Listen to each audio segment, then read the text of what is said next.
Hey everyone, this is Coloring Chemist. My name is Connie and welcome back to my channel. It is another haul.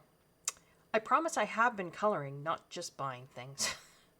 It's been a stressful summer though, and so this is how, well, one of the ways I de-stress is to purchase fun new things. So I guess that's what we're going to take a look at today. These are some supplies. Actually, this is all the supplies that I bought in August 2024. There are a fair number of books, but I thought we'll do supplies first, and then we'll take a look at the books. So I'm going to move these things off to the side, and we'll look at things one at a time. There we go. Ooh, there. I did get these. These are the Mungio Aquarelle Oil Pastels. So they're oil pastels, but they're water soluble. Now, I did swatch them, and this is the pearl set. Don't know. Oh, there you go. I was gonna say, I don't know if I can get the sunlight to catch the pearl.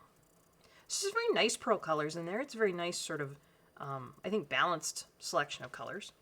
I don't know if I'm going to use these as oil pastels or if I'll dissolve them like you would like a gelato, or probably I would think as oil pastels. They seem to have that kind of a texture. They don't seem like gel crayons so much. They're thicker than that. So in past, I've done a lot of backgrounds where I put, like the King Art gel crayons, put them on a palette, pick them up with a brush, and then sort of put a really thin layer of them on. I don't know if these would work like... These feel too sticky for that. Yeah, so I'll probably use these maybe more as oil pastels. But yeah, they're not very expensive at all. They're quite inexpensive. And I had seen a number of wonderful colorists here on YouTube use them. Maya, Kay, I'm trying to think. There's definitely probably others too, but yeah, so I just thought I would grab those. I did get just some really inexpensive brushes. Oh, I guess these are brushes too. These are the Golden Maple, but I mean, I don't think that's a fancy brand name. These all came from Amazon.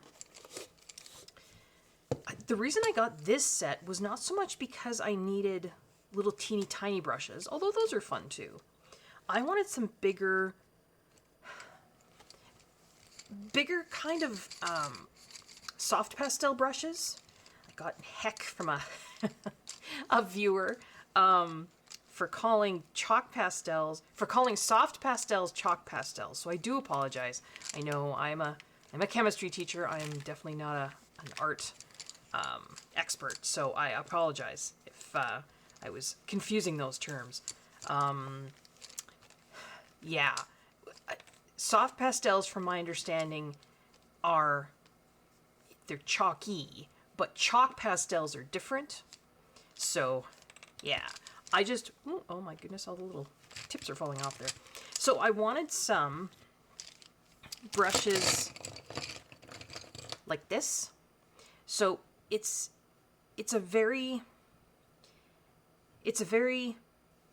stiff, but it's kind of soft. And it's meant for blending those kind of soft pastels, like a pad pastel or that sort of thing. And I didn't have any brushes like this. I do have some of the bigger, like the makeup brushes, the oval ones, but I wanted something kind of smaller that you could those brushes, you kind of have to use, like that, but I wanted sort of something that would more be used like that. And this set was fairly inexpensive. It has 3 different sizes of these little brushes, and it just happened to have a bunch of these detail brushes in there as well. And yeah, it was a set of, I think there's 15 brushes total. There's a couple of 10-0, I think that's how you say it, 10/0 size brushes, which I don't know if you can see. I don't have my filming lights on today because the sunlight outside is kind of... Can you even see the brush tip there? It's like 5 hairs. No, it's probably more than that, but not a lot more. So yeah, it has some of those. It has some 5.0 brushes, which are slightly bigger. 3.0. So you can see there's a 3.0 brush. It's not a lot bigger than the 10, but... So yeah, I mean, these will be fun to use too.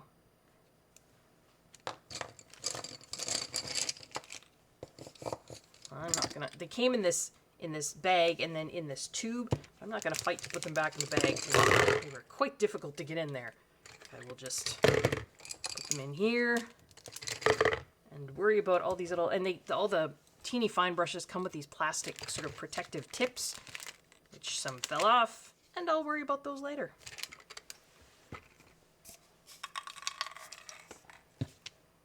So I feel awkward today doing this video. I haven't done one in so long. It is August here, and my school year has started up again, so I've been very busy doing that. Yeah, and I just haven't... I think it's been probably close to 2 weeks since I've even recorded a video. Probably slightly over 2 weeks by the time this one comes out. So I feel very awkward. I feel like I've forgotten how to do this.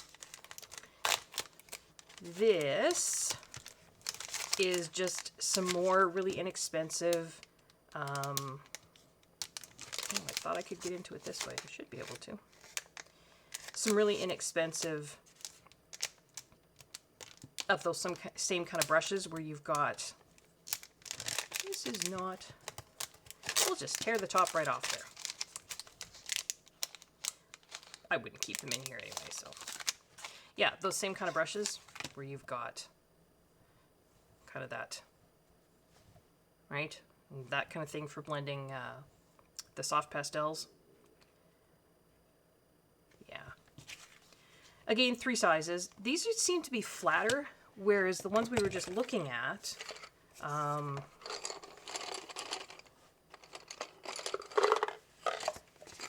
can see the difference here. So these have more of a flat end, whereas these are more rounded. So I thought, well, you probably get 2 different kind of effects from that. So that's why I thought I would grab these ones too. And again, I didn't need that whole big set of 15 to get these. You could just buy these as a set of 3, but for not a lot more money, you could get that set of 15, which had all of those tiny fine detail brushes in there as well. So yeah, I just thought, you know, from a sort of value standpoint, it made more sense to get that big set. So those are some flat-tipped blending brushes. And then I grabbed 2 packages of these. Again, not because I necessarily needed 2 packages, but I think it was a kind of a deal kind of thing. And these are... Sorry for the crinkling.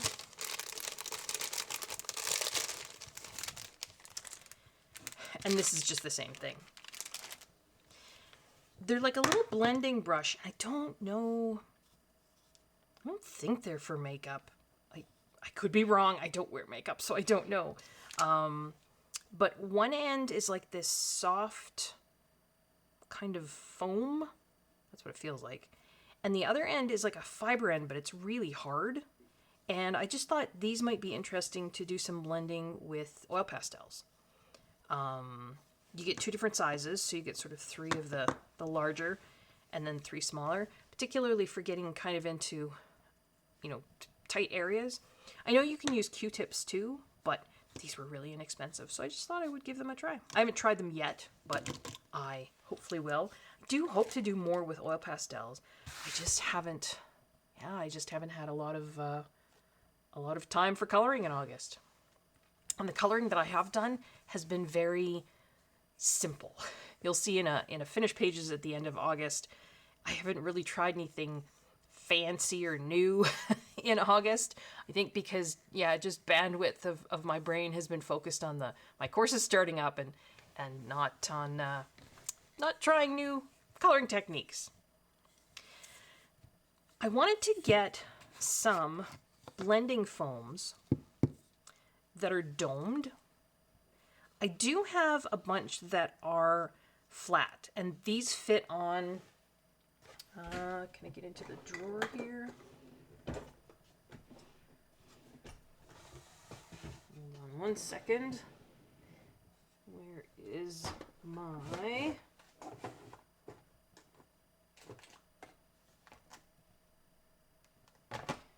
I've lost it. Probably lost it in terms of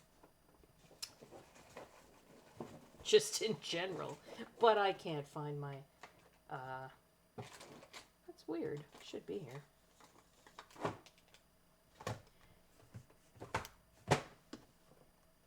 I don't know what happened to them. You guys know what I mean, though. Those little wooden handles with like the Velcro on the top, you can get Ranger sells them, but I mean, you can get knockoffs too. And then the little blending foams have Velcro on them as well, so you can just change them out. And I have the flat ones, but I wanted to try some domed ones for ink blending. Every time I try doing ink blending with the flat ones, I always get these harsh lines, like the edges of the circle. And it's most definitely user error, but I did read somewhere that these little domed ones, you get less of that. You get sort of a better blend. Now I do have those makeup brushes, and I can do blending with those too. But I wanted to try just some foams, and like I say, the flat foams. Yeah, I just get that funny line. I should be able to use these with soft pastels too, like the pan pastels. And there was a set, and again, it was a really great deal. It was relatively inexpensive, of 50 of these little domed foams. They're not Ranger, obviously. They're just a Chinese brand. But in addition to that, it came with all these little individual containers for these little domed foams. And so I think they sort of fit together in a series of 10. So I have 5 of these, and you get, now the only thing is you do have to kind of store them as this little tower, because you only kind of get one lid, and the lid so the little lid is for the top one, and the lid for the next one down, it's kind of part of the one that goes above it. If you see what, sorry, squeaky there, if you see what I'm saying. And then, your bottom one is just, yeah. So you can't store these individually as little units because you've only got the one lid, but that's okay. I just lay them down in my drawer like that. But yeah, there was 50 foams and 50 of these little containers for I actually don't remember, but not very much money. You could also use these little containers to store other teeny little things. I don't diamond paint, but I mean, you could probably store little diamond painting thingies in there. What do you call them? Little plastic bits. Diamonds? I don't know. I'm sorry. I don't diamond paint. I don't know what they're called. But yeah, so I grabbed those. Oh, I did get this. This is Mod Podge Sparkle. I want to try using some of this for fixing some things. I know Kay does that a lot. I think Maya does it. If Lucy does it, I think too. And I do have the Mod Podge Extreme Glitter, but I wanted something less glittery. Seems silly, but the Extreme Glitter is truly extreme glitter. And sometimes if I'm doing a page where I want a softer sparkle, it's a little extreme. So I thought, well, I'll try the Mod Podge Sparkle. And I think it is. It's less sparkly than the Extreme Glitter, with still some sparkle. And I mean, it's Mod Podge, so I mean, you've got an 8 fluid ounce or 236 ml bottle for not very much money. So that's kind of fun.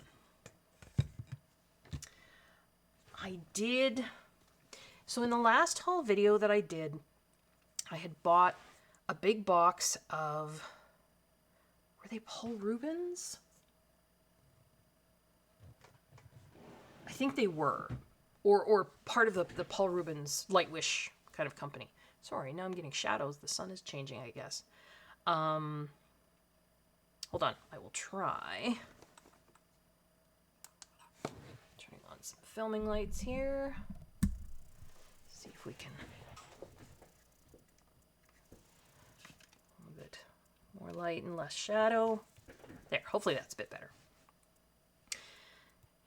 And I bought a box of 72 soft pastels, like stick pastels, and I had a wicked allergic reaction to them.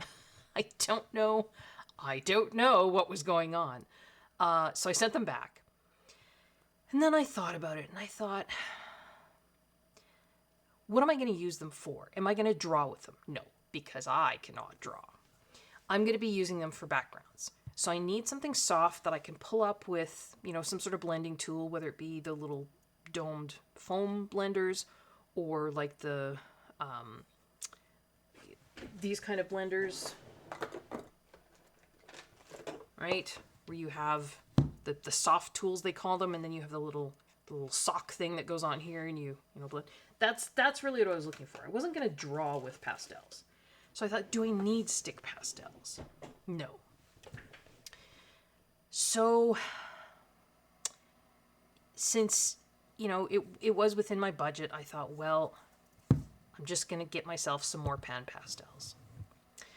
I did have some pan pastels before. I have the whole set of, this is the pearlescence and metallics. And I store them like this. I know a lot of people have those big flat trays they store them in. I don't have the room for that. And so I store them in little towers. And you can kind of see through the side. I don't know if you can see that. You can kind of see the colors. So I always tend to store them in rainbow order. So I do kind of know, where exactly different colors are in here. So then you can just unscrew them and you can access, whatever color you want. If I want to just use a few colors, I will often just unscrew them. Say I want a blue and a purple and a green. I'll just unscrew them and just lay those on my desk. And then when I'm done, I'll put them back in the tower. Like I say, those trays are great. I just don't have the room for them. And so this is a really fun, compact way of storing them. I also do have, you can buy, quite often through, I don't know if through Amazon, but definitely through I think Blick and different craft stores, you can buy open stock lids. So I did get a few of these, and they actually just pop together to store as well. And if I do want to, say, keep out a few individual colors, and I'm working on a project over multiple days or weeks or whatever, I can just put little lids on them, just so, stuff doesn't fall on them or they don't make a mess.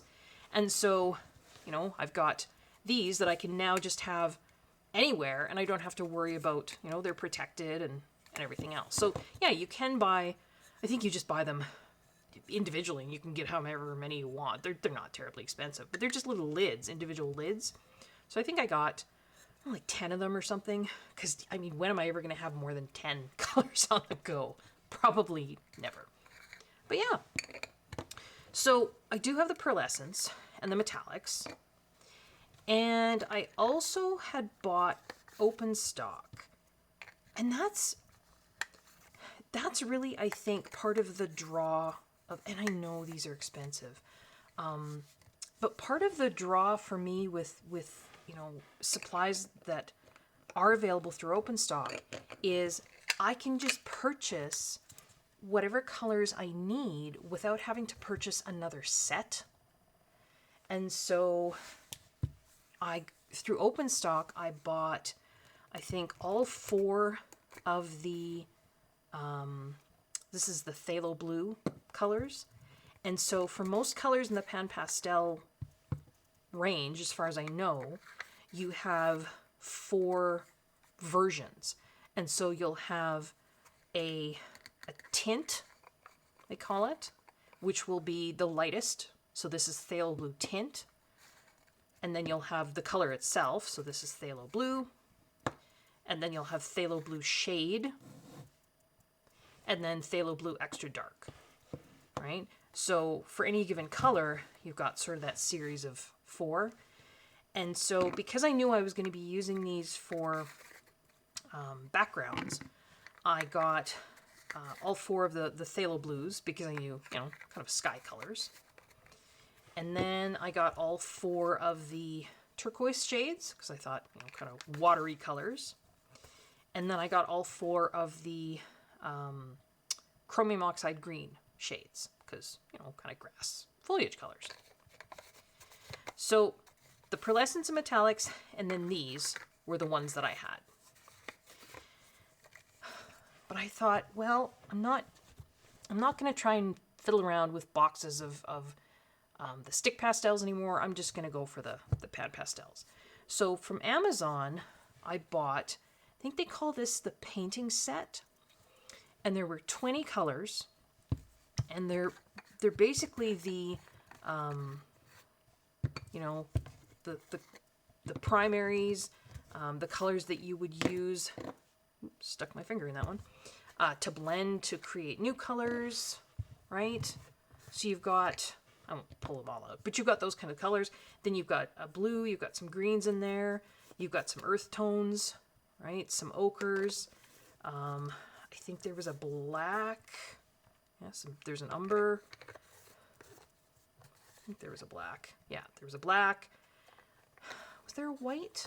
Yeah, I think there was a titanium white. And then, was there also a colorless blender? There was 20 colors total. And you also got, sorry, I didn't, I should have saved the box and unpackaged it with you, but I just didn't. I'm sorry. It didn't come like this. It actually came in little, so there was 20 colors and there was little stacks of 5. So I ended up getting 4 of these lids, because there was a lid on each little stack of 5. And then it also came with, I think, this sponge. It came with a couple of, you get these little, they're like these, but they're a little bit thicker. You see that? It's like a little container, and it comes with a couple small tools. Looks like a little eyeshadow applicator, but it's an applicator for pan pastels. And then a few of these little kind of sock thingies that fit on these tools that I showed you earlier. I think there were 2 of those tools in the box. I think there were a couple of these in the box. So yeah, if you buy one of those sets on Amazon, you sort of get a selection of different tools that you can use with the pan pastels. So I'm pretty happy with that. I think I did make a swatch.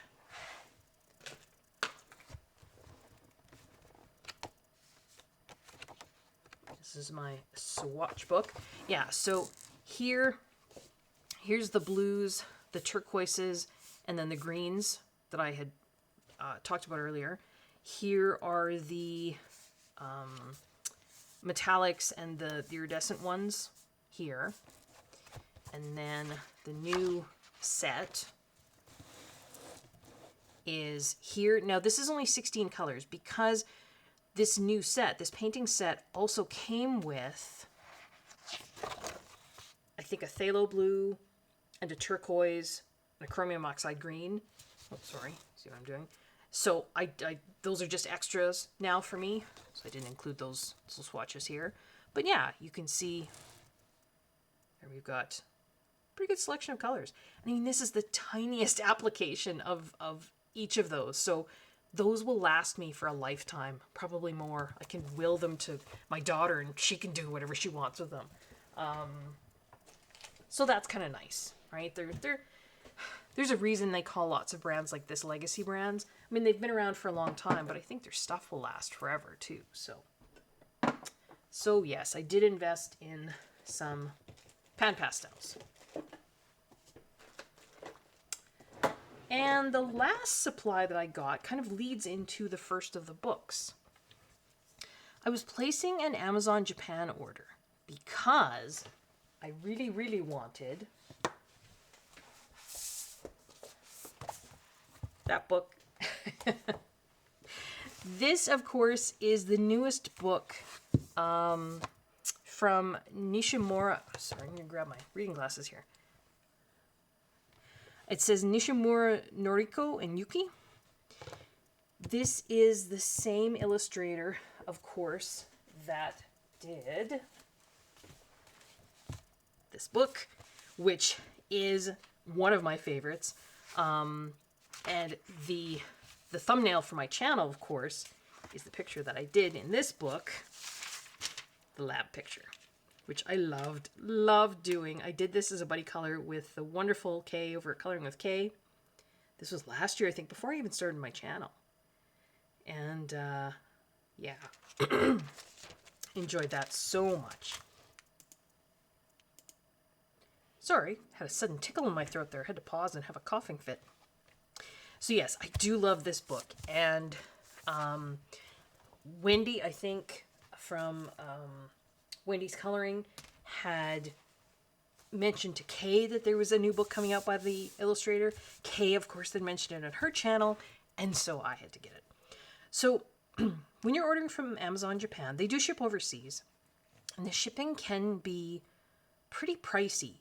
But after it reaches a certain sort of threshold, adding more items doesn't really increase the shipping. And coloring stuff in particular is so cheap. It's so cheap on Amazon Japan. So it kind of wasn't worth it just to get this one book. So I got another book. I got this one as well. And we'll take a quick look at both of these. This is an older book. This isn't new. This is Coloring My Room, I think it's called. Yeah. And I've always wanted to try this Zig white sort of detailing pen. But it's fairly expensive when you try and get it here in Canada or the US. But on Amazon Japan, it was like $2.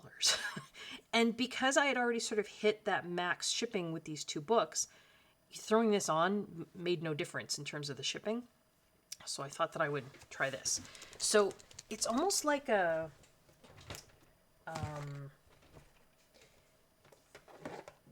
Wink of Stella pen, but not sparkly. Sorry, I'm just kind of grabbing some black paper here. In that there's a little ball inside, so you have to shake it, and you squeeze here to get more ink down. But it's a white ink, real brush, pigment ink pen, which means that, you see that? Going a little bit.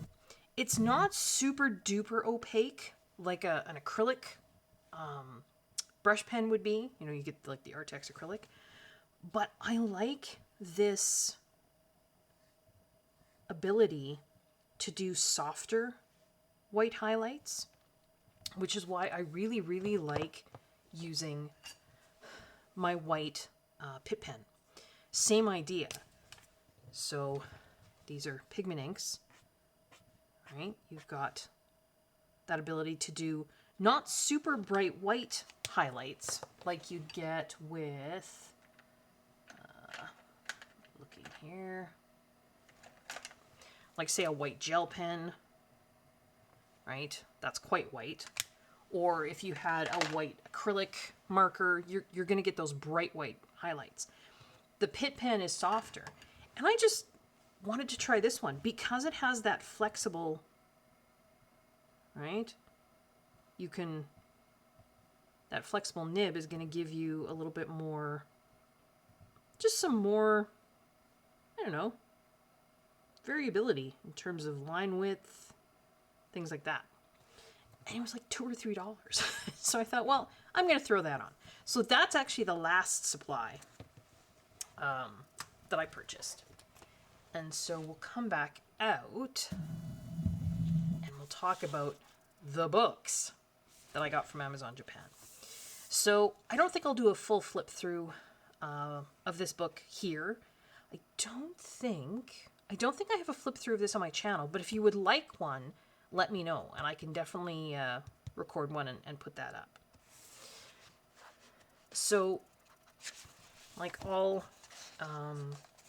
Japanese books, you've got, well, this one anyway has kind of, it's almost like rice paper in the front. It does have a book jacket, which you can take off when you're working on the book if you like. It's coloring book that travels through the seasons, and you guys know I'm a sucker for seasonal coloring books. So when I saw that was, and I love this illustrator, so when I saw that was sort of the theme of this, I thought, oh, I so need to get this. And then it's got some information here at the beginning.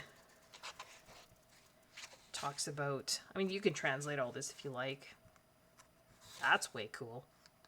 I think that must be a brush for brushing away, I don't know what, or maybe making texture, but it's feathers. That's very cool. Just blending colors. Some colored pencil technique there. Some more colored pencil technique. Sorry, I get the whole thing on camera. There we go. And then it has colored samples of all the pages in here. So these are great for using as inspiration, but I mean, you certainly don't have to. It's got the names of each piece of artwork in Japanese and also in English. The Library of Book Plants. Japanese books, and it was Maya that I first learned this from. Japanese books tend to have, if they have colored samples, they'll have them at the beginning, whereas the Korean books will tend to put their colored samples on the facing page. So once we get into the book, if this was a Korean book, you'd have the colored sample here, and then the uncolored one here. So it just depends, you know, which version of that you prefer.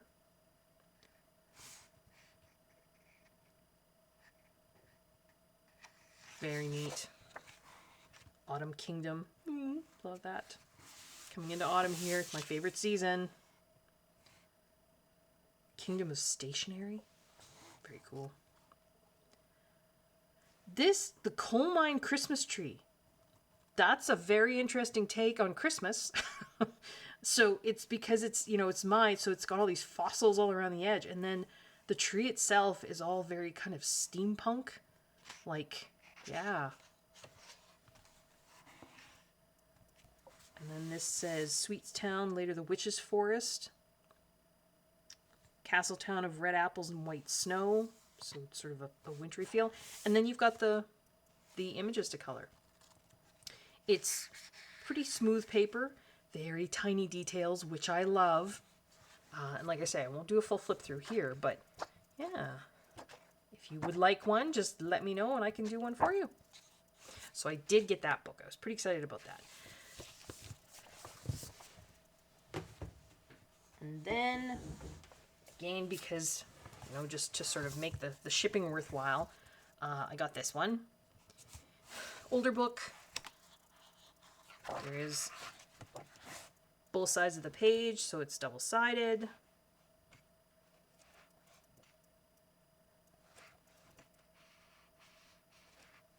It was just a book that I'd always wanted, was always curious about. I don't know that I would color all the images in here, but some of them certainly look fun. And coloring books, I just can't get over how inexpensive these good quality coloring books on good quality paper are on Amazon Japan. I think this book was like $10. I mean, I did have to pay, you know, a fairly... this book was 10. I think the other book was 10. That pen was about 2-ish, 2-3. So it was like 20, like, let's say $25 worth of goods and about $20 worth of shipping. So yeah, I guess that makes it, you know, more. But yeah. Again, if you'd like a flip of this one, just let me know. I'm not... There's Christmas. That's a very sweet. And then kind of a Christmassy page there. So there's some seasonal stuff in here, which I love.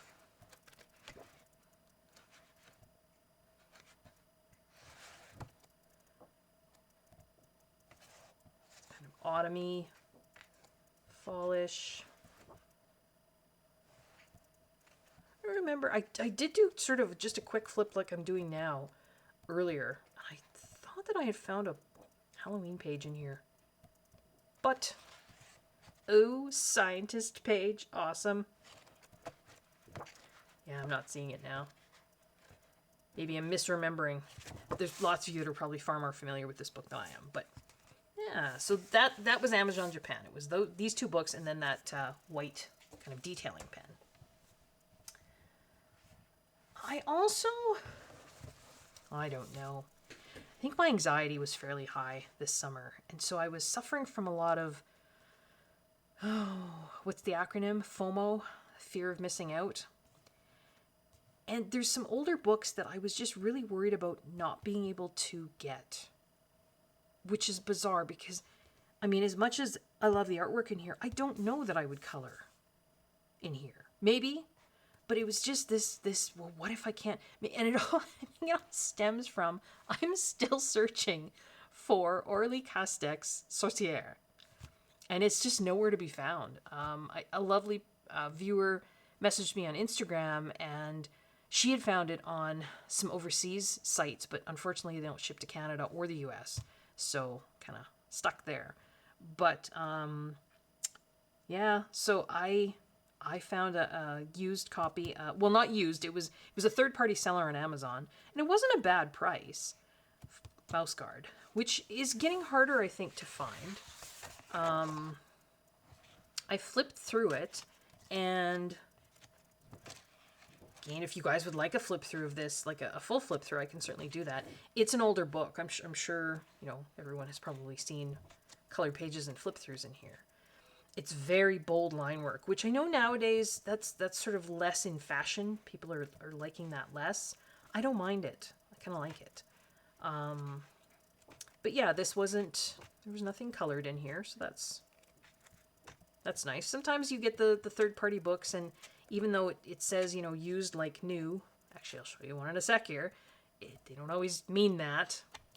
But yeah, so I got a copy of Mouse Guard. Just, as far as I know, it's not in print anymore, and it was that FOMO, it was that fear of missing out. What if I can't get this? I know, it's silly. It's silly.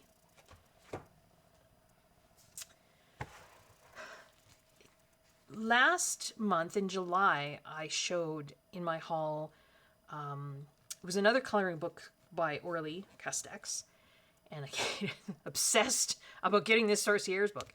She did put out 2 other coloring books, possibly more. I think just 3 total, though.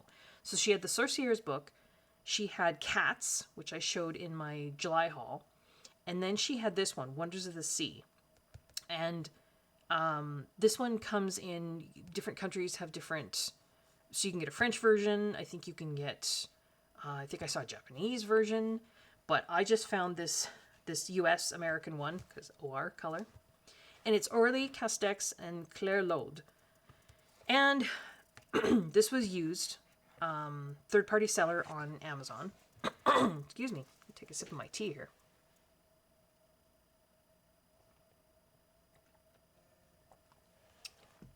I've been doing a lot of talking in my online classes, so I think my my voice was not used to it.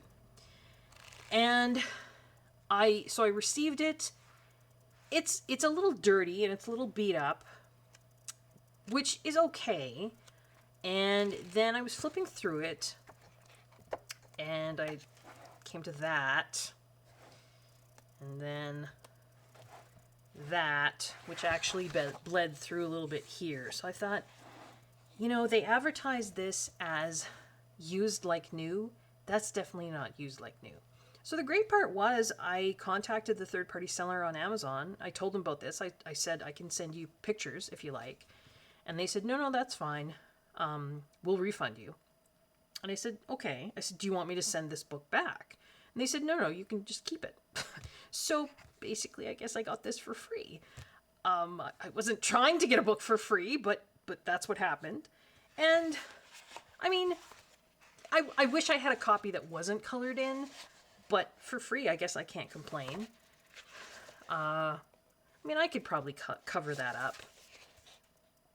And that's not terrible. It's not like entire pages were colored. But I did contact them just to say, you know, this was supposed to be, sorry, a lot of glare there.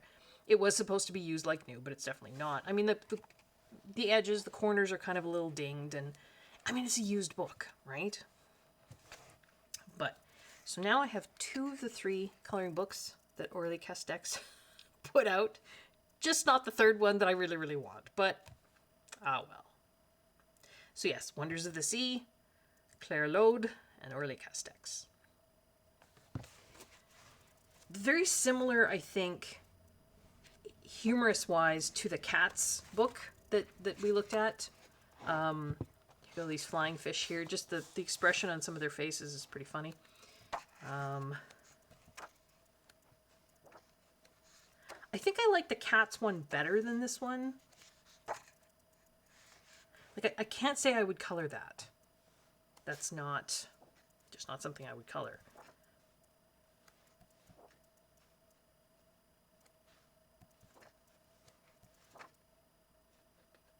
I would not color that. I don't like things with spidery legs. It's fish with wigs. There's probably less in here that I would color than the Cats one. But I guess since I got this for free, I guess I can't really complain, can I? Yeah. So there's that one, Wonders of the Sea. I did find this one. So I don't know, Maya, if you're watching. Thank you so much for showing this on your channel and for sort of helping me to know where to look and where to find it. This is tough to find. And I bought this, again, from a third-party seller on Amazon, and I believe it was shipped from Venezuela. But the shipping wasn't that expensive. This is Colorianding Life by Malacara and Gale. And they do have a series. Now, I don't have the other ones. The other ones didn't really interest me. But this one did. And these books used to be found, I think, a lot more readily on her dear departed Book Depository. But since Book Depository is gone, they were quite hard to find. Now, some of the other series are on Amazon, and I think they're a lot easier to find. There's one that's like Mexican folk art.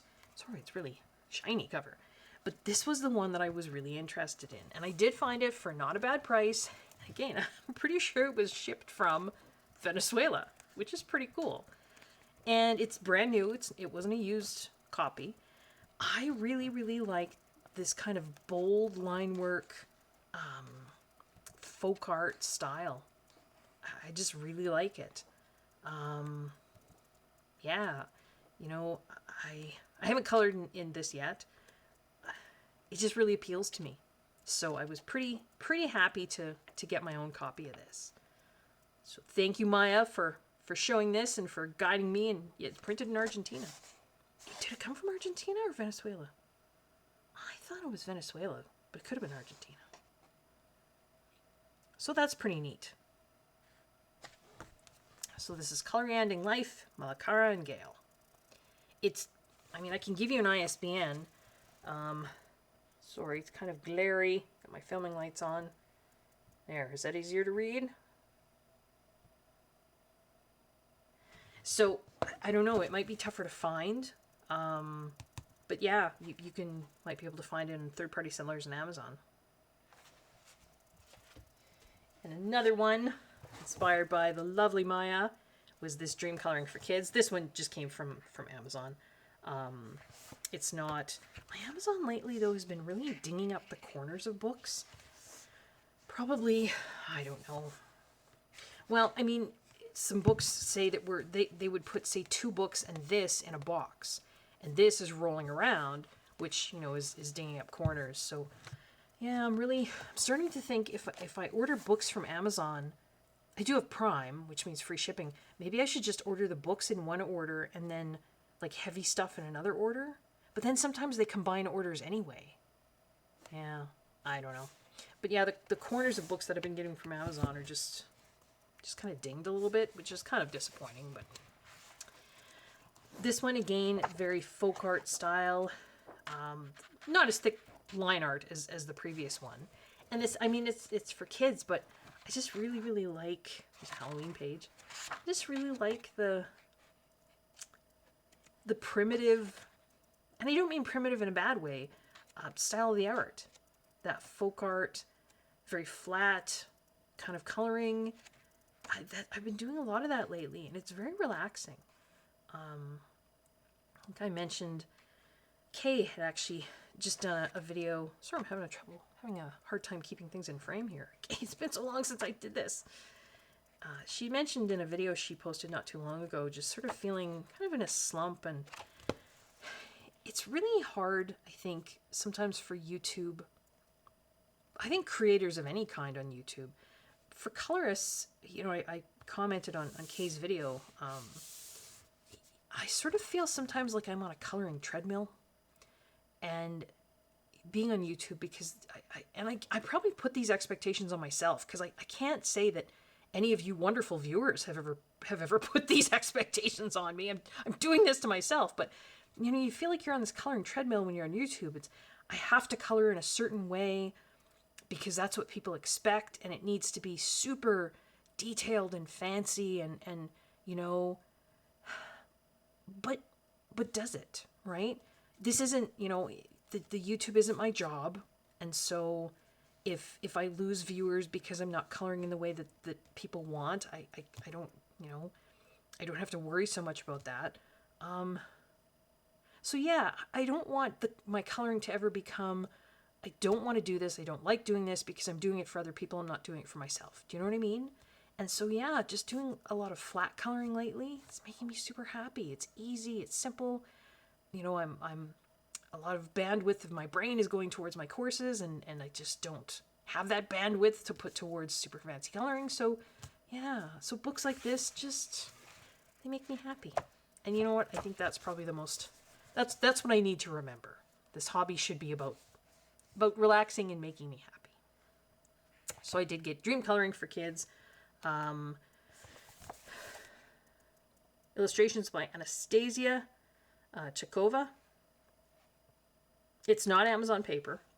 I'm finding more and more too, I'm getting really frustrated, not only with Amazon paper, but the print quality. Amazon Canada used to have, I don't know, they used to have not bad paper, but at least the line work and the print quality was good. And it's just been going downhill. So that means that, okay, so if I don't like the Amazon paper, I can scan it and print it.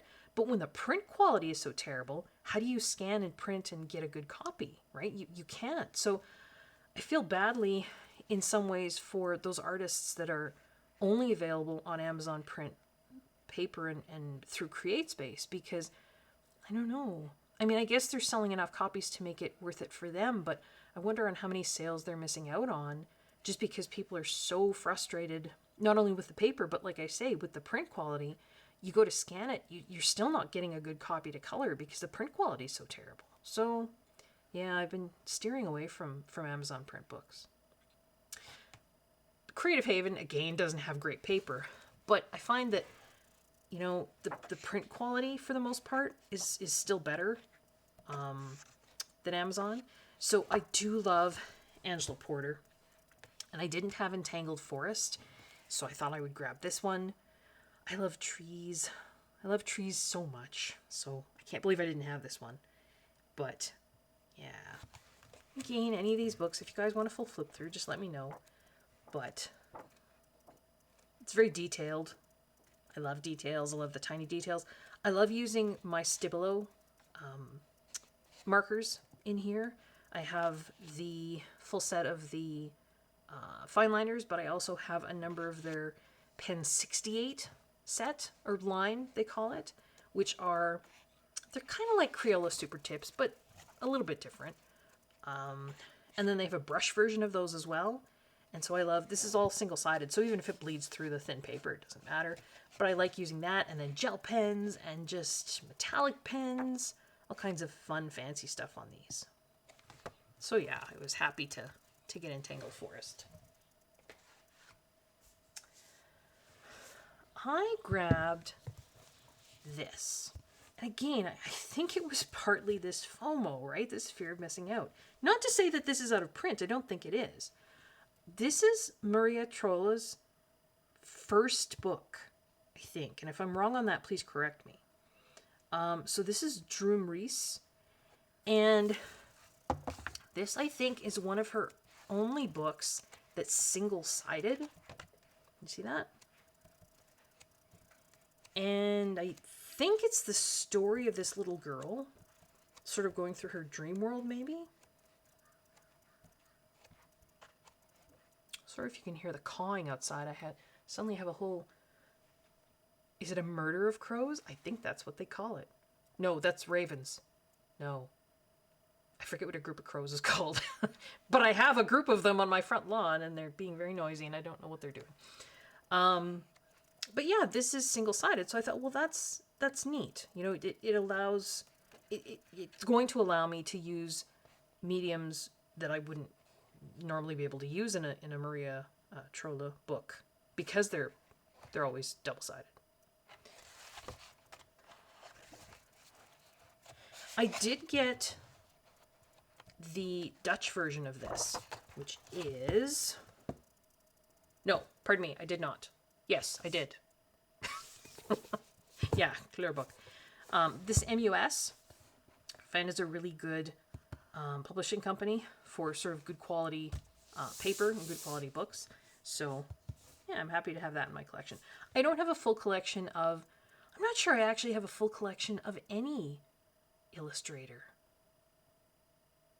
I don't even think I... No, I was going to say Joanna Basford, but I don't have the Oceans one. Lost Oceans. And I don't have her Jungle one. So no, I don't think I have a full collection from... Oh wait, I do have all of Rita Berman's books. I lied. And I do have all three of Melpomene Chetspanigiotou's books. And I do have her fourth one on order for early next year. So yeah, I guess I do. But I don't have all of Maria's books. I don't have all of Hannah's books. I just sort of pick and choose. But I thought this one was interesting because, again, it was a Dutch book, and I wanted to see what the paper was like, and it's single-sided, which is kind of interesting. I think you guys probably saw this one on a flip video that I did, and I think I flipped 4 French books, or 3 French books in another book. I can't remember. But this was, I saw this one on Barbara Color, Barbara, lovely, lovely YouTube colorist here. And this is Jardin l'Anglaise, so English Gardens, I think, is the translation. And inside the front and back cover, and the illustrator is Gaël Lautier. Inside the front and back cover, we've got some wonderful sort of coloring tips from Barbara. So she collaborated with, this is Marabou Publishing Company. She collaborated with them. Some lovely coloring tips there. It's in French, but I mean, you can translate. Sort of layering, blending. And then inside the back cover as well. And then we've got these wonderful seasonal images for an English garden. And again, I'm a sucker for seasonal books, but I really, really liked the images in here. Some tiny details, but larger elements too. I would love to color that. That just screams summer to me. You've got the lupines there. You've got hollyhocks. Those look like alliums. Some irises. More hollyhocks there. Yeah. Foxgloves. Poppies. Winter. Some kind of Christmassy pages. Yeah, I did a full flip in that other video. Some autumn. Yeah. But Marabou, good quality paper, right? So Jardin l'Anglaise by Gaël Lautier. Part of that flip was also this lovely book by Urban Anna, who I believe is from the Netherlands? Yes. There are different... this is the French version. The American version is being released in October, I think. And I think there might even be a Japanese version of this. But this is, it says it's printed on watercolor paper, but you know, so many books say they're printed on watercolor paper. I don't think they mean sized, because I've tried using my, the Zig Clean Color brush marker, real brush markers that I have, right? These ones, where you've got the little brush there. And if it was sized paper, I should be able to use this like watercolor and just, you know, move the ink around. And what I've discovered on lots of these books that say they're on watercolor paper, it doesn't work that way. The ink just sinks in and you can't really move it. So again, I don't know. This says it's printed on watercolor paper, but I don't know if that means sized watercolor paper. But basically, Anna has just, she's done artwork of 45 different little cafes or storefronts from around the world. And this is an index of the ones she's got. So she's got some from the UK, France, Japan, Spain, the États-Unis, that's the US, Ireland, none from Canada, Australia. And then she's got her artwork here and then a line version here. The line version is definitely less detailed. And I think I talked about this in the flip as well. Like you can see all the brickwork up here. It's not here. So you'd have to put that in yourself. All of this sort of writing that's on these chalkboards is not here. So you'd have to put that in. I think the shapes are basically there. You know, like you've got the shapes of all the little individual elements in the window. You've got the little teeny leaves for the sort of foliage that's inside the window. So, yeah.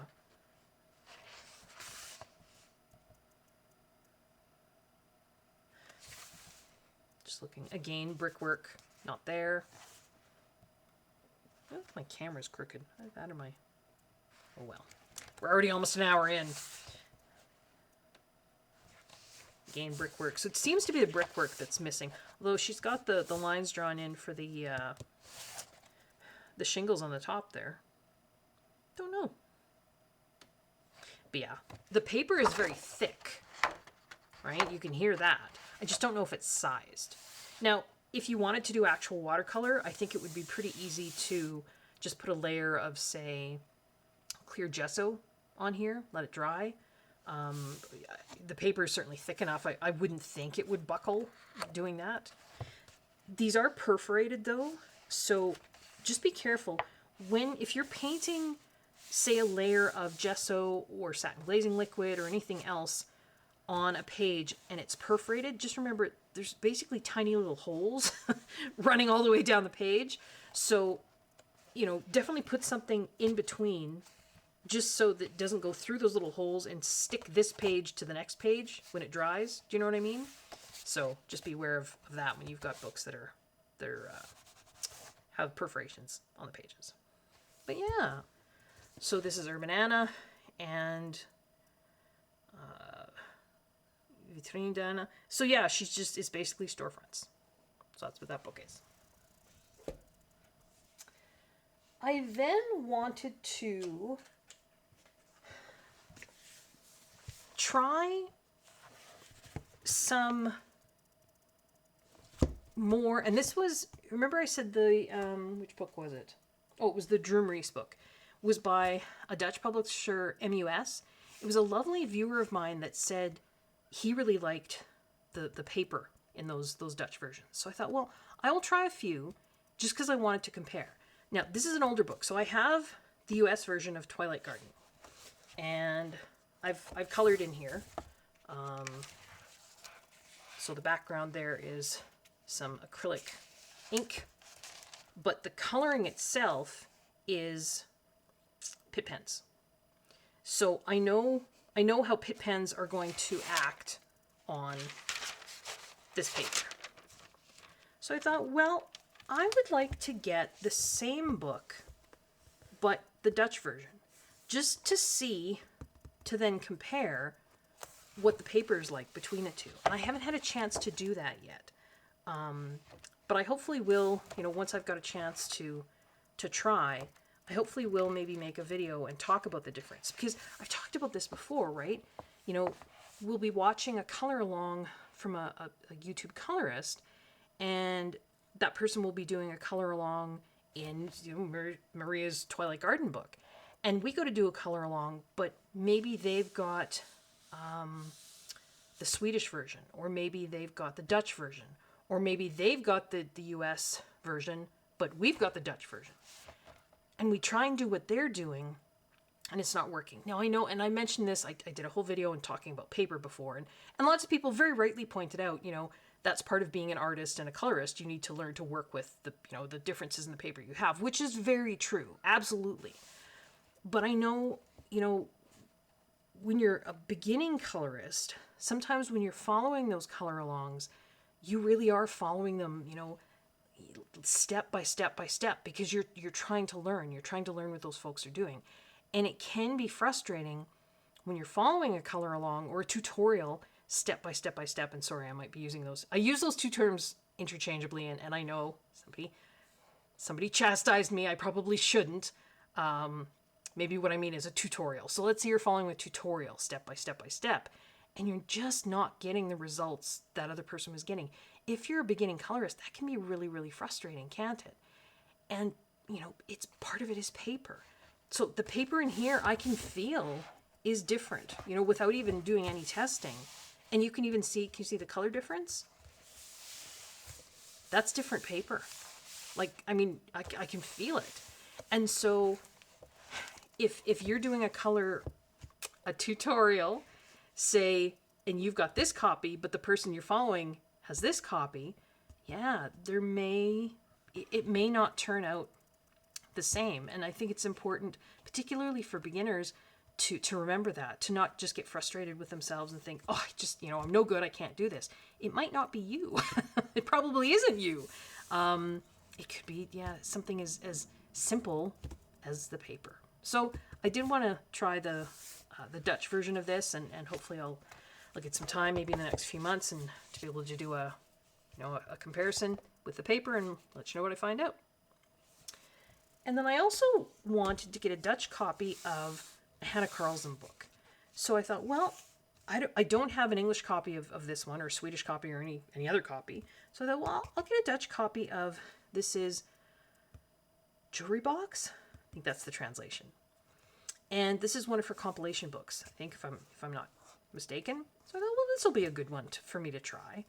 And I do have a page kind of all taped off here. So I was going to do like an oil pastel background on this paper to see how it works. I just haven't gotten there yet. But, so yeah, this is I think again, MUS, the Dutch publisher. So we'll be interested to see what that paper is like. And I think I got these, I think it was Amazon Germany, because so the Dutch books here came from Amazon Germany. The French books came from Amazon France. And then I had got 2 other books from Amazon Germany when I was ordering those Dutch versions, just because they just looked so fun. I love mandalas, and I know not a lot of people do, but I really do love them. And I believe I had first seen these round mandala books on, was it Christina's Art Corner? So thank you, Christina. I think it was you who had shown these books. And they're round, which, that's just cool in and of itself. They're hugely thick. That's thick. So this is 100 mandalas. They're all single-sided. And there's just kind of a really great variety. Some with finer line work, some with less fine. The paper, it's not card, but it's not bad paper. It's quite smooth. And I just really love mandalas. So I think these will be some fun books for me to just pick and choose and work in. And so there was this one. And this one, I love the cover of this one. I've actually already done one in here. Ooh, peek. And so you'll see that in my August completed pages. Again, this one's a little bit less thick than the other one. I don't know if it says how many.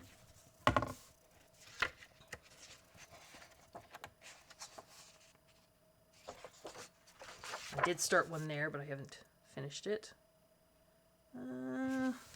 Doesn't say how many mandalas are in here. I'm guessing based on just comparison. If this is 100, I'd say this is probably 70 or 75 mandalas. So yeah, just two really fun, round mandala books. I believe these are also Dutch, because we've got, well, that's English. That's English limited edition. No, I would say that's Dutch. That's Dutch.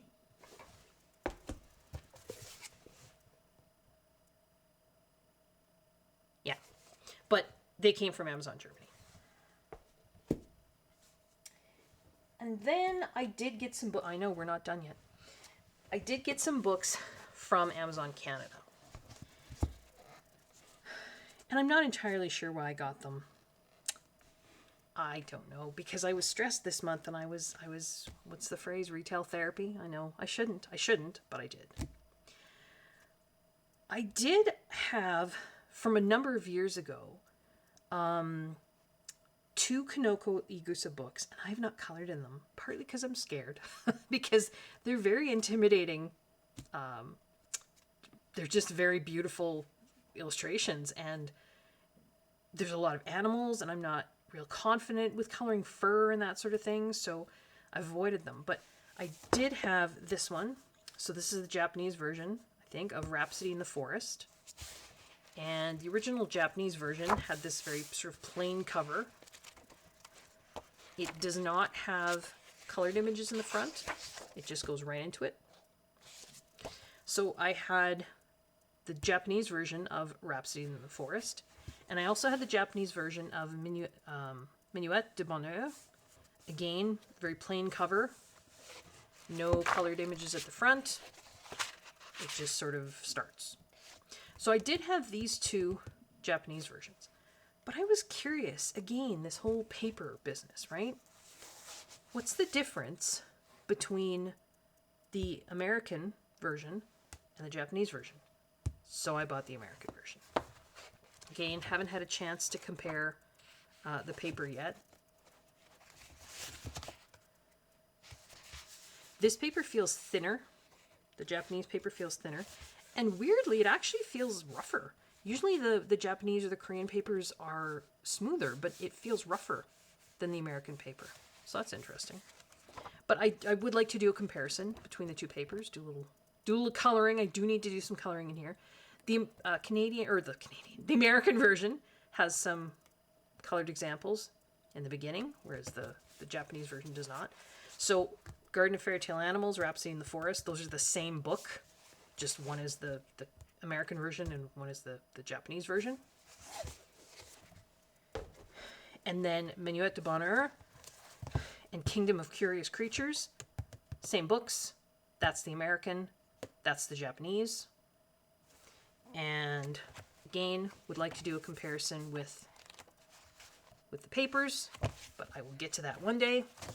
And then there was a third Kanoko Igusa book that I just didn't have, and that was Symphony of Cute Animals. So I thought, well, I will just purchase the American version. So I guess, do I now have all the Kanoko Igusa books? Maybe I have a complete collection of those. I know, I have so many lovely, lovely books. I do need to color in them. I do. So these came from Amazon Canada, the 3 American versions of these. All right. I do have some PDFs, which I don't buy a lot of, but I found an illustrator on Etsy, and you know, I cannot remember, and I'm so sorry for this, if I saw this on someone else's channel or if Etsy just suggested them for me. I truly can't remember. So if someone else has already shown this illustrator, my apologies. It's an illustrator from Spain, and her Etsy store, I'll link it below, but it's called Edson Forest, and I believe her name is Ina Edson. She's an artist, so she does sell originals as well, but she also has some coloring pages. Now, I just printed off sort of the so for each of her coloring pages on her Etsy store, one of the pictures she shows in the listing is this, and I just printed it off just because it shows the, and I'm not going to use this to color on. I did purchase the PDF of the coloring pages, but I just wanted this for inspiration because it shows her artwork and then sort of next to the coloring page. So I printed these off because I loved her color palette. I love the way she did this. I believe she uses watercolor, gouache, and colored pencil, I think she says. And so here's the PDF that I purchased. And when you purchase it, you get you actually get 4 files for each one you purchase. So you get a PDF in kind of gray line work and black line work, and a JPEG in gray line work and black line work. Now, I printed off most of them in the gray line work, but I did print off one at the back here. I'll just show you. So there's the black line work, and there's the gray line work. So you see the difference between the two? I just wasn't sure which one I would prefer. I printed off, this was the first one I printed off, and I printed it off in black, and then I printed it off in gray. I think I like the gray line work better. Her line work is very bold, which I like. I'm not sure. I mean, I have them all, right? I have the ability. I can go back and print them off in black, all in black if I want. But I mostly did the rest of them in the gray. So I just thought I would show you the line work and then also her colored image, because I just think it's just so sweet and adorable. So this one was called something about spring. And it is very springy. You've got, you know, sort of your rubber boots, Wellingtons, wellies, I think you guys call them in the UK. Your umbrella, and a little bird with a spring nest. And she's not left off a lot of the detail, which sometimes happens, right? When you've got an original image that's turned into a coloring page, sometimes some of the detail gets left off. And so, you know, she's even got the little lace curtains here. She's got those drawn in. So that's pretty neat. This is a lot looser because this was an original artwork, right? So even things like, let's say the post box here, you know, the lines aren't quite straight because, I mean, this she was doing an original piece of artwork. So then when she transferred it to make a coloring page, those lines did get straightened up. So this, I think, is a little more geometrical, if that's what I'm trying to get at, than the original artwork. But I still think, you know, if you did this with, like, you know, she did like with gouache or watercolor, you could soften up some of those lines, right? You can adjust the way your PDFs print too, so you can play with that on Adobe, and if you wanted an even fainter gray line work version than this, you can do that just through playing with the settings on Adobe. So there was that one. And then she had some with this adorable little mouse in them. And this was kind of an autumnal one. I don't think I got all of her PDFs. I think there was about 20 total, and I think I got 10. And so there's this adorable little mouse and a little pumpkin house with some rose hips and some berries. I felt that was really autumnal. Reading a book under a little quilt. Just very cute. And then you've got your line art version here. I printed my coloring pages on Hammermill cover, which is just a paper you can get from although it's been harder to get lately, hasn't it? Amazon, and it's really smooth and almost shiny. You see that? I tilt that. So it's very smooth, but I think it's going to work really well for my Pitt pens. So that's why I did that. She had some seasonal ones, so there's a Christmas one. Tuck that underneath. There, so you can see. So it's now, instead of a little mouse, Is the other one a mouse? Yeah, that was a mouse. And then she's got like a little fox. So the little fox is decorating a Christmas tree. I love this outside. Now, the little snow is not on the line work here. But, I mean, I think that would be pretty easy to put in yourself. So there's some snow, you know, lying on the edges of the mound up here. There's snow falling. There's a little bit of snow down here. But, I mean, everything else is on. Even the decorations on, like, the teapot. The face of the clock is on there. There's, like, some little hanging herbs and things. And she's got mushrooms and acorns for garlands. So that's pretty cute. So, yeah. That's a fun one. And then there were some that were just kind of cozy interiors. There was one that was, I think there was like a bathroom and there was some bedrooms, I think. And I just got, I think this was called Cozy Library, maybe? Not really seasonal, but I love that she's even got the pattern on the curtains that was over here. She's got the pattern on like the teacups and the china. I mean, it's a very simple, kind of loose pattern, but it's still there. Even the pattern that's on the carpet here, it's very faint. It's like beige on beige, but it's drawn there. Kitty cat in a chair. I just thought they were such sweet images. And they weren't very expensive. I think they were like $1.50 each, US maybe. So, I mean, that's not too bad. I mean, I realize it would be, you know, so I got 10 images for $1.50 a piece. I suppose if I got an Amazon print coloring book, I'd get a lot more than 10 images for 10 times $1, so $11.50. I don't know. I just like supporting, you know, some of these creators on Etsy. And this way I get excellent line work that I can print myself. So it was worth it to me. This one was like, I think it was called Grandma's Kitchen or something like that. The kitty, I don't know what the kitty wants, but the kitty is looking for something.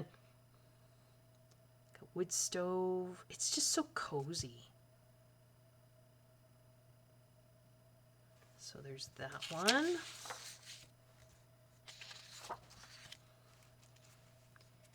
I think this one was called First Day of Winter, maybe. So it's the little mouse again.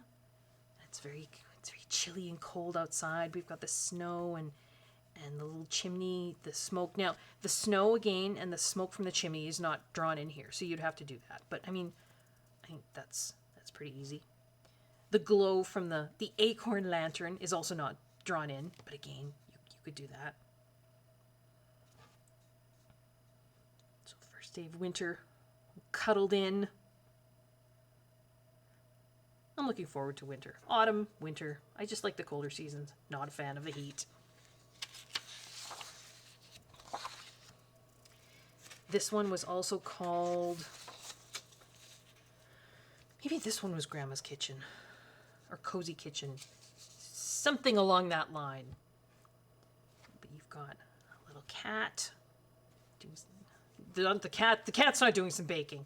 But someone is doing some baking. But even like the little pattern on the kettle and the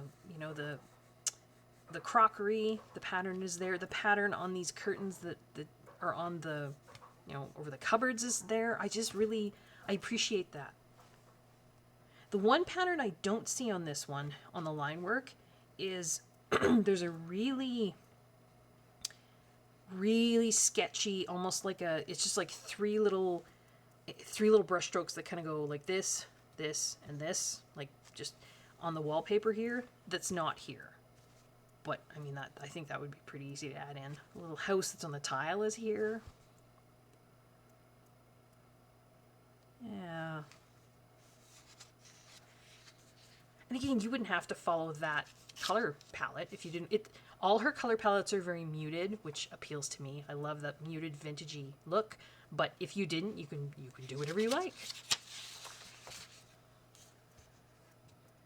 This one is called, I think this one was called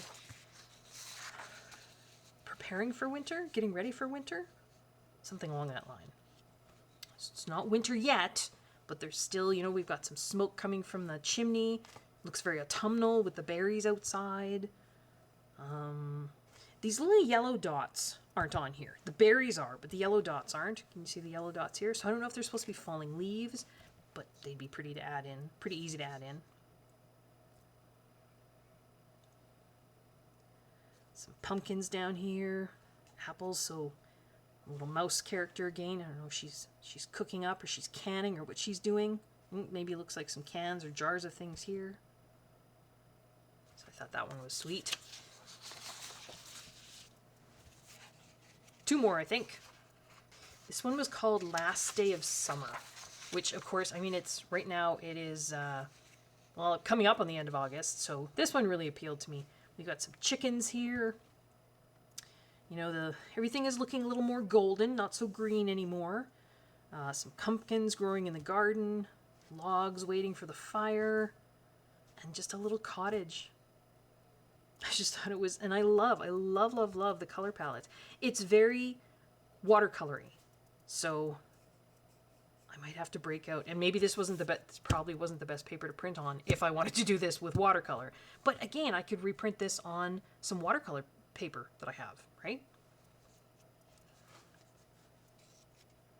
Yeah, I think that was called Last Day of Summer. And then the very last one is this one here. And again, this is just I think it was called Autumn Kitchen or something like that. And this is the one I printed both in gray and with the black line art. But you've got some fresh baked bread there, a cup of tea maybe, pie, some mushrooms, some pumpkins there. And even, I mean, the patterns on the tiles, I mean, they're back there. So, yeah. Again, there's not a lot of, there's some 3-dimensional feel to the line work. I mean, you know, you've got perspective here, but it's very primitive. And again, I do not mean that in a bad way. It's very folk art. I just love it. So yeah, Edson Forrest on Etsy. Ina Edson is her name. She's from Spain. And yeah, she does these lovely, lovely coloring pages. So trying to remember to link her Etsy store below. So those, a few more books. I know, you know me, long and chatty. I believe I saw this book on Doodle. Was it your channel, Doodle Robot? Might have been Doodle's channel. I apologize if that's wrong. It's called Scandia, Coloring Book Journey by Zena Shah. And again, very folk art, very, you know. And I ordered this through a third-party seller on Amazon. I think it was used very good. I don't think it was used like new.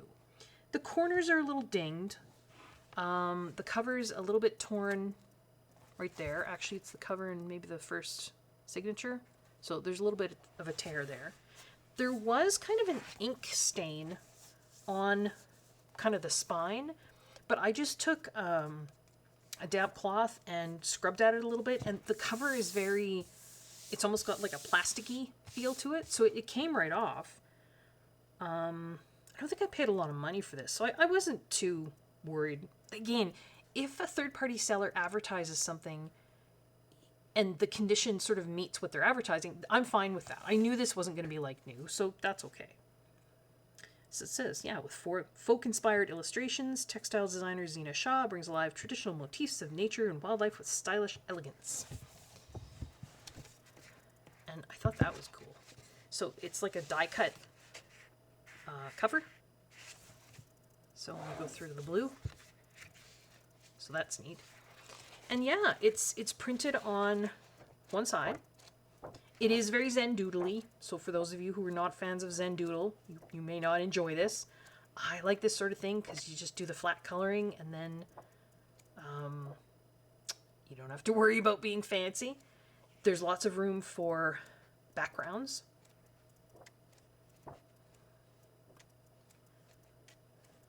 And there's a lot of, I love the dollar horses from Swedish. There's a lot of pages with kind of simple shapes.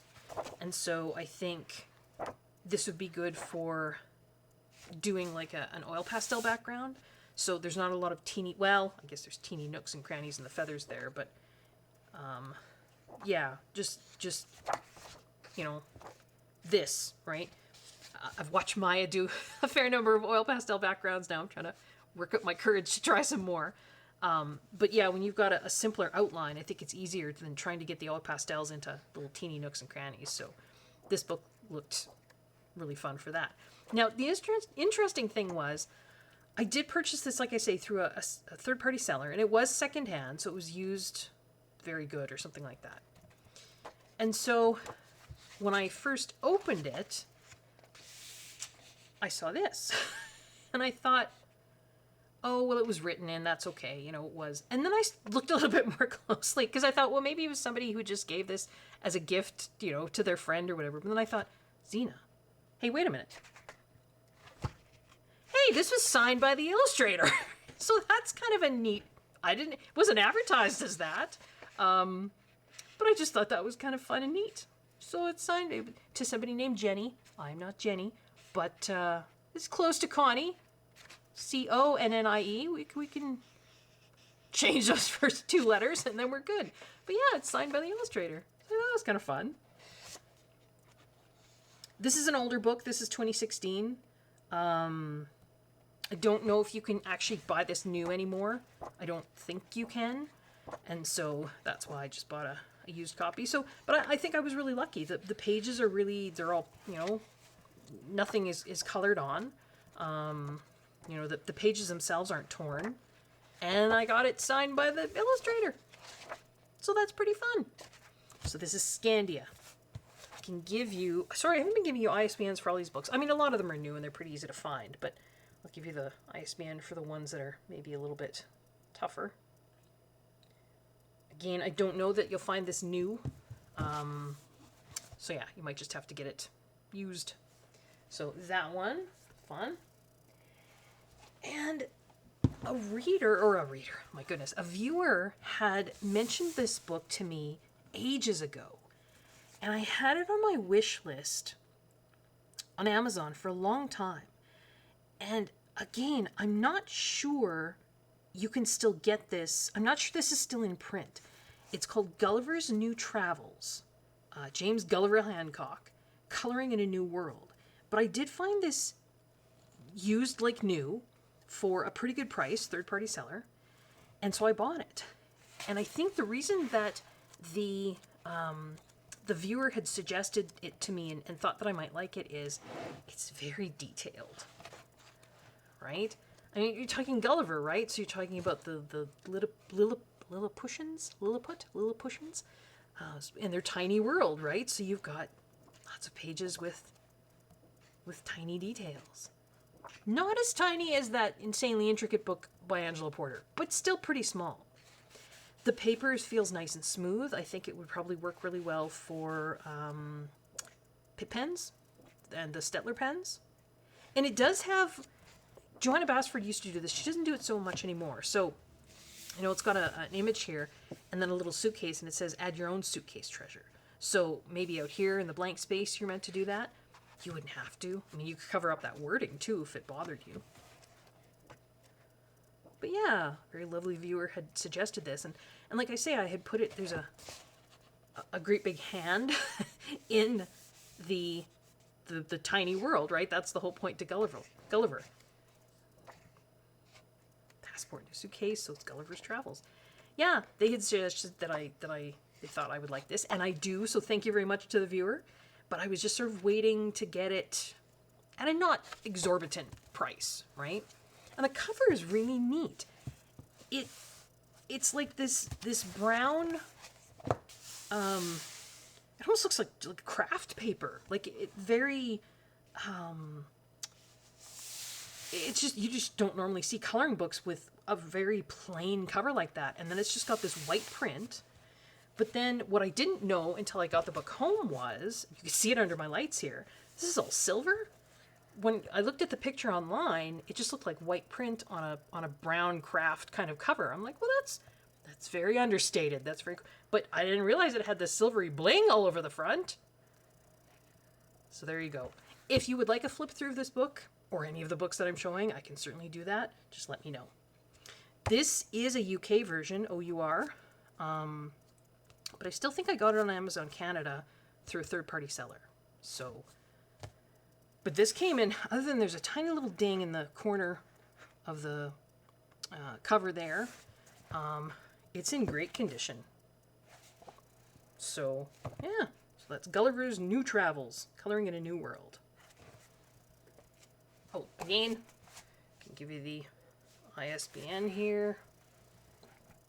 Hopefully you can see that and it's not kind of glaring there. Sorry. You can see that? Ooh. If not, if any of these ISBNs that I'm showing, you know, are too hard to see, just let me know in the comments and I can type them in for you. 2 more. I know we're at an hour and a half. I'm sorry. 2 more. Oh, no, wait. Oh, there might be an additional bonus supply that I stick on the end here because it hasn't. When am I filming this? August 24th, and it's due to arrive like tomorrow. So there might be a bonus supply that I stick on the end. So I say 2 more books, but sorry, it might be even longer. But you guys tell me you like the long chatty videos, so I hope this is okay. Again, I love Angela Porter, and I think I have most of the stuff that she's done. But this is one that she did not through Dover. I don't think... Yeah, this is Race Point Publishing. And I don't think this is a compilation of other... It's bound much more expensively. It actually wasn't that... I mean, it was more expensive than the Creative Haven Dover books. But it's got like a... Yeah, it's just like a thick cover. And it actually has colored printing inside. So it's called Color Me Calm, 100 Coloring Templates for Meditation and Relaxation. And it is a coloring book. It's older. 2014. But it also has, like it talks a little bit about what talks about where the word mandala comes from, or mandala. It's a Sanskrit word meaning circle or round. And then it gives you some sort of kind of colored examples. And then you've got, here's the same one, but you've got this kind of colored border. Now, I didn't actually know it was going to have this. And then the back side of the pages, I think they all look the same. Do they? Yeah. So it's kind of like this wallpapery, kind of like Joanna Basford did, in her Christmas book? Do you remember that? Like the back sides of the pages were this kind of very pale, faint wallpapery. So there was an image there, but you weren't really meant to color it. Some of these mandalas are simpler. Some of them are more detailed. I think this is some of her earlier work. But yeah, there's this colored... So I don't know how I feel about that, because I feel like, I don't know, would that limit your color choices for the mandala? I don't know. Like I say, I didn't realize that... The paper isn't bad. It's not card, but I think it's fairly good paper. I haven't tried coloring in here yet. Can tell this is some of her earlier work. It's a little bit... What's the word I'm looking for? The work that I see now, like in her Enchanted Forest book that I showed earlier, and that was even a little bit older of a book. This is a little sketchier, if that makes sense. I don't mean sketchy as in bad. I just mean, yeah, I could just see a difference. So, I don't know if you can see on the edge there. Can you see the different colors? So we've got, this mandala section ends right there. So that was chapter 1. So there was your, back to the beginning here. There was your mandala section. And then chapter 2 is water scenes. So again, some colored ones there. And then you've got some water scenes. Different colored border. And again, I'm not sure if that's going to affect the color choices that I would make for these pictures. Don't know. But it intrigued me enough that I'm going to keep this book. I did actually order some books this month and I sent them back for a variety of reasons. But yeah, this one intrigued me enough. I think I will keep it. So I won't do a full flip through, but because there is 100 images here. So we go through, there was water scenes, and then chapter 3 is wooded scenes.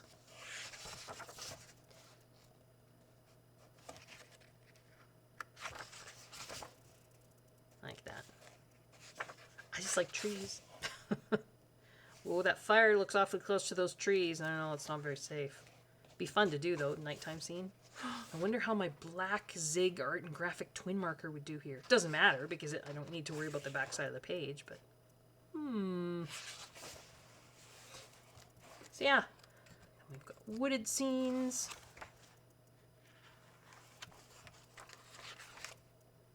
Okay, that's very close. Some fire here. They need to be careful. Geometric patterns.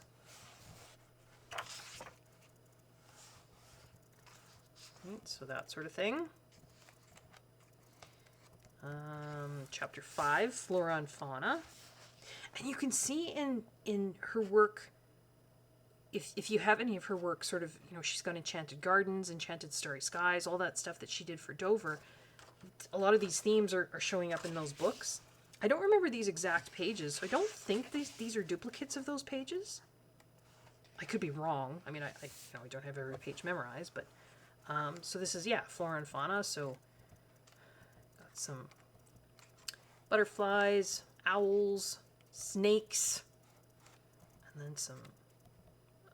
Oh, and then I should say at the back of each section, I think this was other sections too. Yeah, there are blank pages, and I'm not sure if it's because you're supposed to. I didn't read all the stuff at the front. Sorry.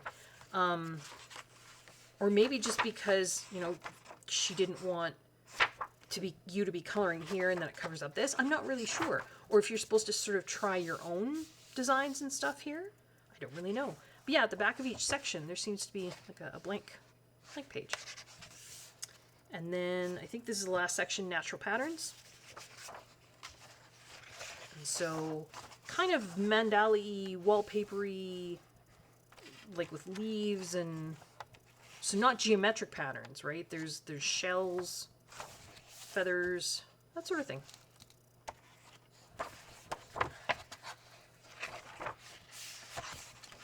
Yeah, there's a blank page there, and there was nothing there, so yeah, there's a blank page, and it probably tells me at the beginning if I'd actually read that, but I did not. So it's a pretty thick book. It's well bound. It definitely is stitch bound. So yeah, Color Me Calm. It does say Lacey Mucklow, who I think is, yeah, she's an art therapist.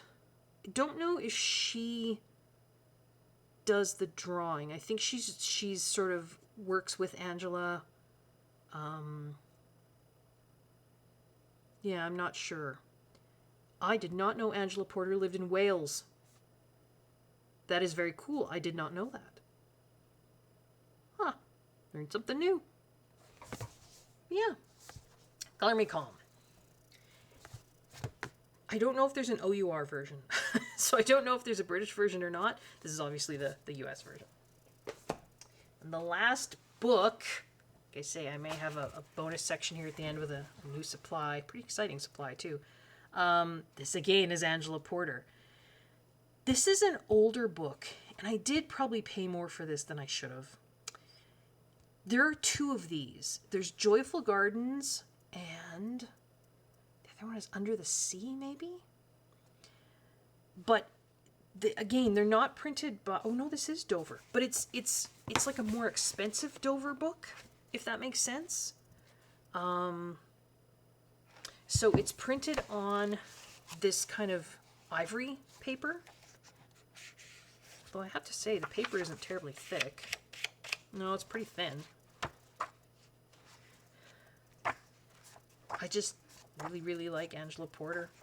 I guess I just wanted to have this book. It had been on my wish list for a while. And again, I bought it used. I think it said used like new. And I checked. It's not been colored or anything else. The corners are a tiny bit dinged on the cover. But other than that, I think it's okay. I know. This summer I've got a lot of new stuff, didn't I? It was a stressful summer. 2016. I can give you the ISBN for this. Again, I don't know how easy it is to find. Oh no, I can't give you the ISBN because they've covered it up with a sticker. And I don't want to be digging at the sticker right now. If you would like the ISBN... Oh, there it is. Can I get it?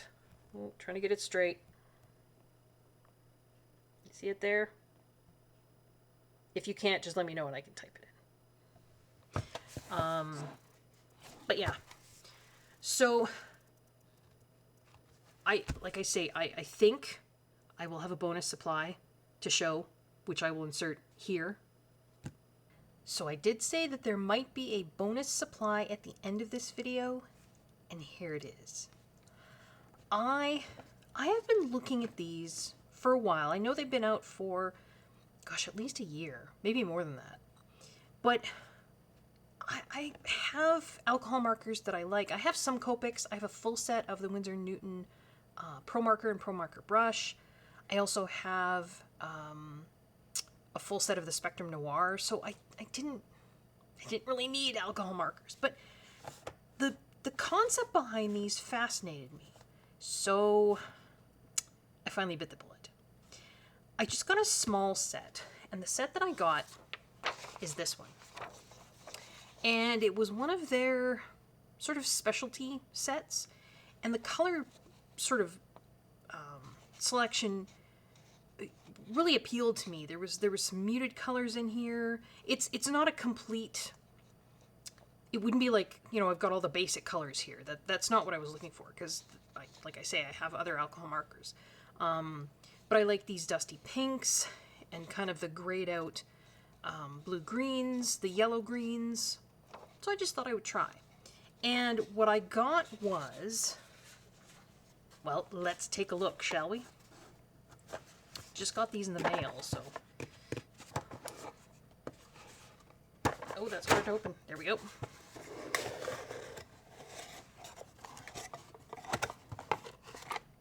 There we go. I got the half markers, and they are all brush tip. And so if you've not ever seen these before, it is teeny, but this holds the same amount of ink as a full-sized marker, like a full-size Copic, right? It's a different way of delivering the ink, but has the same very nice foam rubber brush tip as other alcohol markers. And you can either use it like this, but that is a little, it's teeny, right? It's a little awkward. What I can also do is I can take two, say, corresponding colors. This is R5.1 and R5.3, and I can connect them, which gives me a double-ended marker with two different colors on either end, and they send with this these little connector rings. And so what I can do,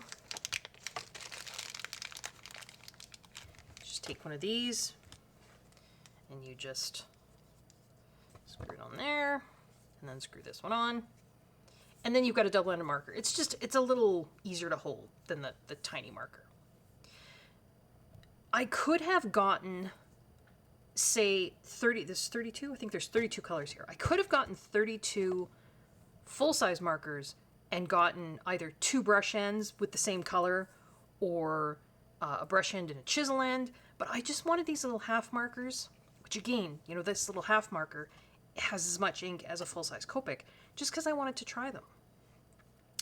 If I don't want to screw them together like that, I do get this tear open pouch here.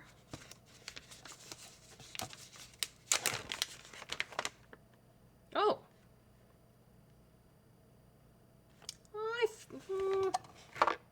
Huh. Okay. I did not...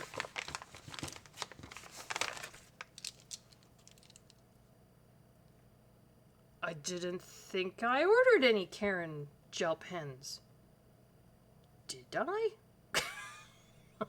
I was assuming in this pouch, because you can get handles for these that then just screw on to the bottom if you just want to have, you don't want to have the two colors, you can screw a handle on and then it's just a longer marker.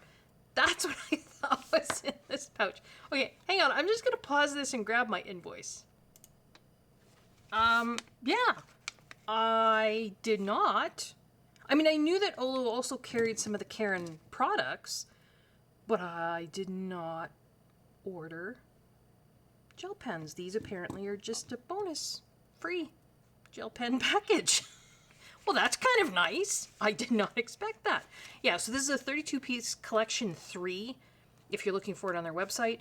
32-piece brush half marker collection, and then you get 16 free connector rings. So I will probably go through and connect all these just like I had here. Just like that. And then I will have a double-ended marker that's got 2 different, like this is R5.1 and R5.3, so they're both in the red family. 5.1 is lighter, 5.3 is a little bit darker. But I'm pretty excited. Pretty excited to play with these. Let's just for fun, get my. Now I'm just curious. So what did I get? I got an orange Star Sparks. So Star Sparks, that's their similar to like the Jelly Roll Stardust, right? If I remember correctly. I would have researched these if I knew they were going to be in there. So there's an orange Star Sparks, an orange, 2 orange Star Sparks. Yeah, those are the same. 2 orange Star Sparks, a violet metallic, an orange metallic, a yellow-green Star Sparks, and a gray metallic. That is an odd selection of colors, but they're free. I guess I can't complain. That, I don't know if I don't remember this being some sort of deal. Sorry, I'm just kind of kerfuffled. I don't really know. That's kind of cool though. Hang on, before we... Sorry. Side. Some clean paper here. So this is violet metallic. They are lovely gel pens. I mean, I've seen them before on other channels. I just never felt the need. I just had a lot of gel pens already. So that's the violet metallic. Yellow-green Star Sparks. They have a nice big 1mm nib ball.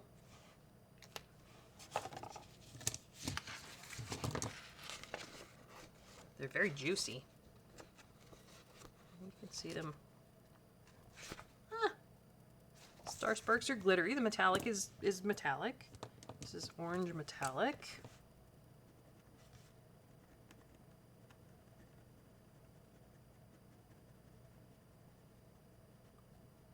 It's not a super bright orange. It's more like a coppery orange, which is kind of cool.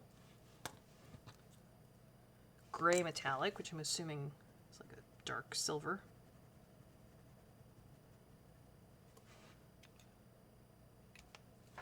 And then 2 orange sparkly ones. Yeah, they're the same.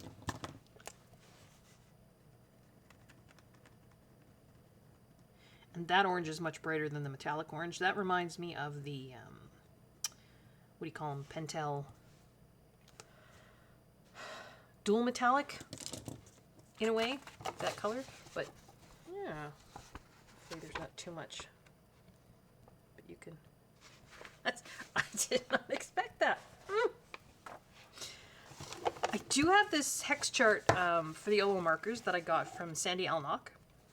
And I thought, I won't swatch all of these on camera, but I just thought I would do maybe 2 of them just see what they feel like. Because the thing with the Olo markers is, with a regular type of alcohol marker, you've got a cartridge inside, like that's usually plastic, and then there's like a foam inside, and the ink is in that cartridge, and then the end of the nib is touching that cartridge, and as you color, ink is coming off the end and then is being pulled out of that cartridge, because the wick, it's osmotic pressure, but it's being pulled out of that cartridge, and up into the nib.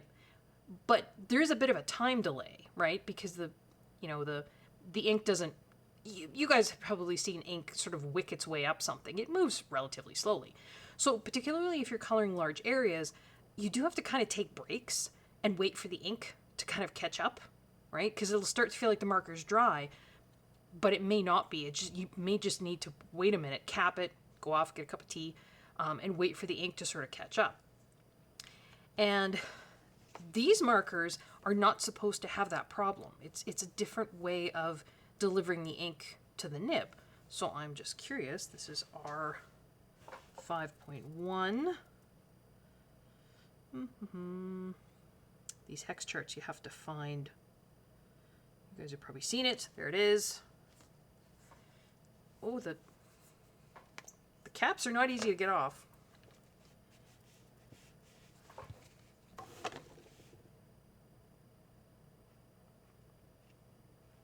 So that's a very peachy.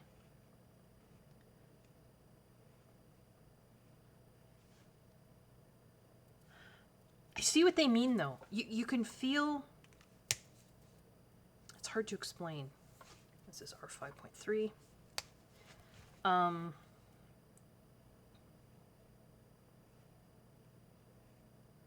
There's not that delay. I don't know. It's hard to explain.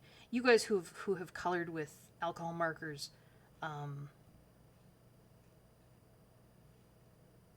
yeah. I can feel a little bit of a difference there. But I just thought, I'm pretty excited. I wanted to try them. Like I say, it's not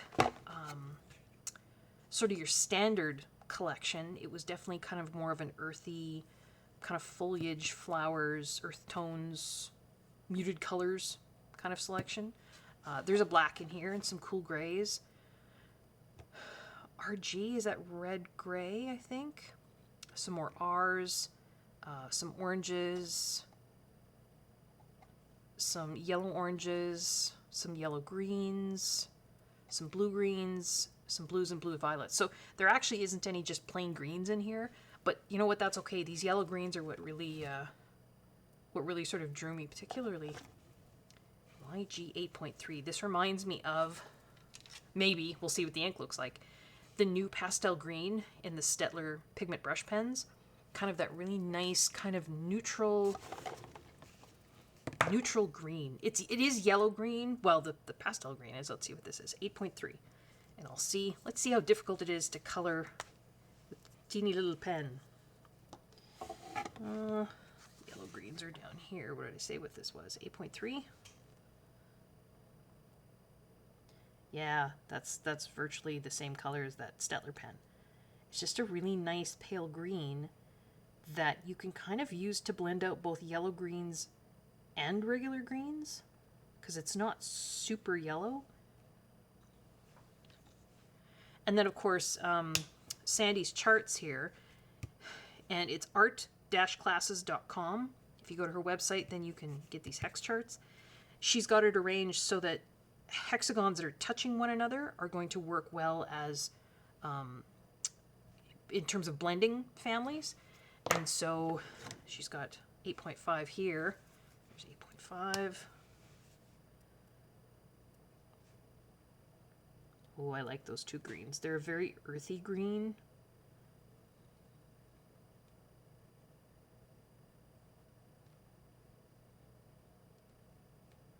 That's lovely. I can use a little connector. Whoops. Connector took off across my desk. But I can put those two together if I want. says they're made in Japan, so that's kind of cool. Yeah, so I got 8.5 on one end, 8.3 on the other. I think they do have, yeah, they do have color numbers and names. So YG 8.5 is Moss, and YG 8.3 is Lichen. R1 was called Peony, and R3 is called Dusty Rose. So, I'm pretty excited. Will I get them all? I don't think so, because like I say, I have so many other alcohol markers, but, and of course they bleed through, just like all alcohol markers will. This is Hammermill card, so it's very smooth, but it's not actual marker paper. But yeah, these were the new supply. I wasn't sure they were going to come before the end of August, but I will tack this on to the end of my my coloring haul for August 2024. Super excited to do some coloring with these. There you go, just a quick insert. So these are the 32 colors that come with that collection 3 of the Olo markers. Not all in blending. There's some kind of lone colors out here that don't have something next to them, but that is okay. I like them. If you like what you see on my channel, consider subscribing, liking the video, hitting the notification bell, leaving me a comment, or letting a friend know that you found a channel that you like and they might like it too. I hope everyone is safe. I hope everyone is well. I hope everyone is enjoying their coloring. Until next time, folks, take care. Bye-bye.